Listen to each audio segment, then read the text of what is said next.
तीन टकली बहुएं। शांति की आदत थी, वो सभी का बहुत मजाक उड़ाती।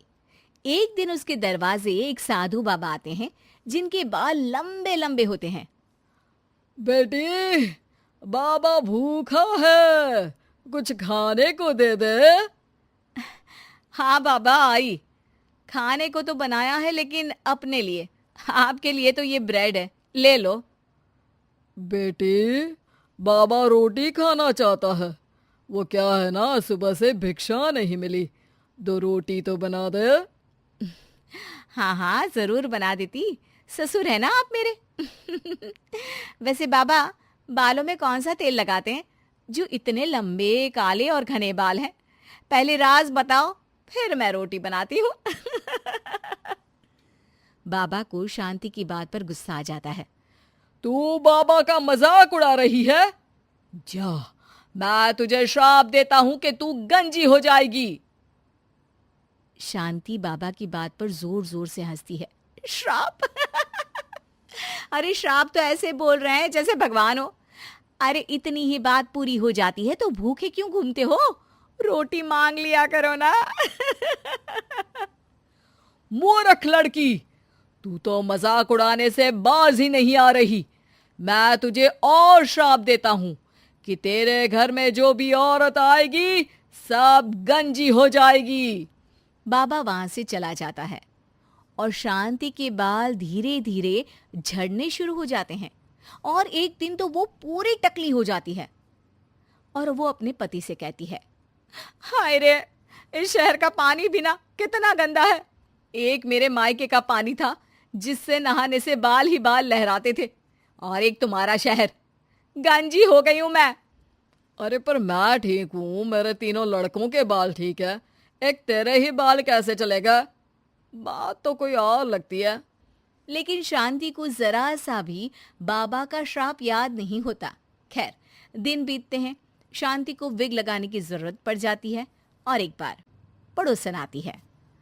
अरे शांति, तेरे ना तो सास घर में ना ससुर, क्यों सारा दिन सर ढकी रहती है?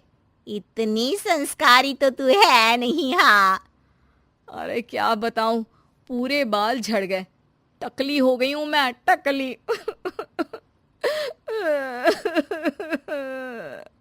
अरे अरे चुप कर शांति, कोई सुन लेगा।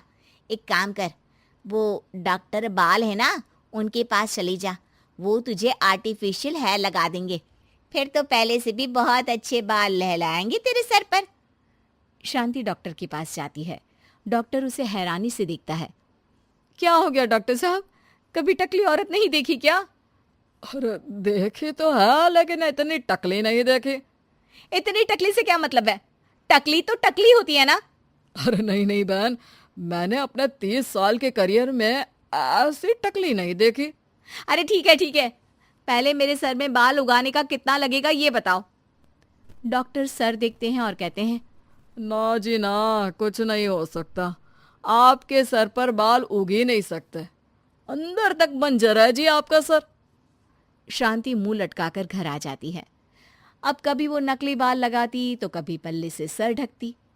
दिन बीतते हैं और उसके 3 लड़के बड़े हो जाते हैं। एक दिन शांति का पति कहता है, मैं सोच रहा हूँ 3 की शादी एक ही साथ करवा दूं, खर्चे भी बच जाएंगे और 3 बहुएं एक साथ आ जाएंगी, क्यों?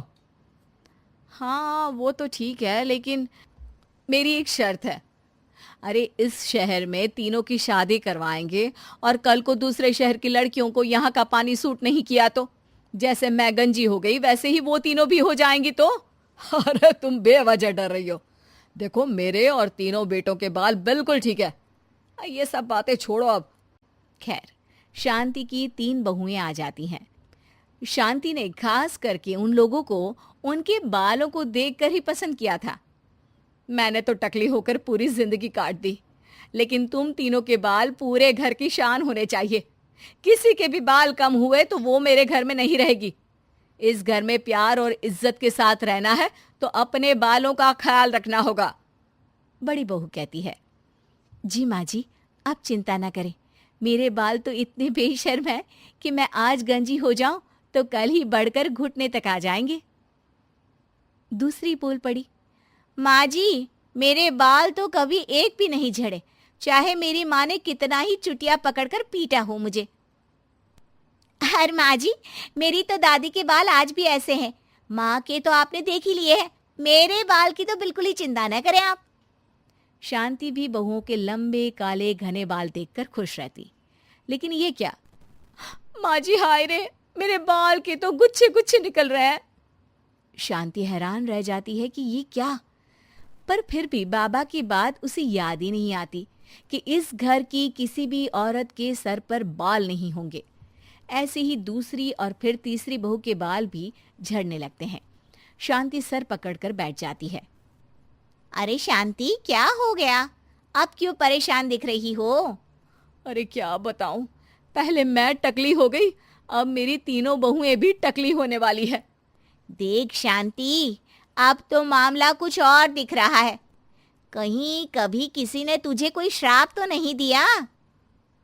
अब शांति का माथा ठनकता है और उसे वो बाबा याद आ जाते हैं।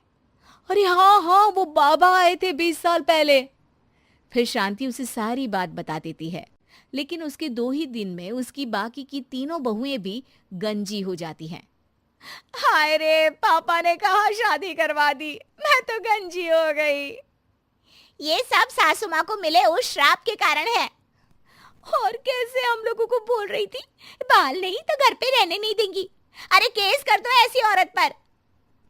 तीनों टकली बहुएं शांति के पास जाती है और उसे भला बुरा कहती है। माफ कर दो, क्या करूं अब मैं? तभी वहां पड़ोसन आ जाती है। मुझे उस बाबा की कुटिया मिल गई है, कल सुबह तुम चारों तैयार रहना। अगली सुबह चारों पड़ोसन के साथ बाबा की कुटिया पर जाती है। ये टकली औरतें कहाँ मेरी कुटिया में घुसी आ रही हैं? बाबा जी, आप तो ज्ञानी, परम ज्ञानी हैं, फिर क्यों हम लोगों का मजाक उड़ा रहे हैं? ये शोभा नहीं देता आपको।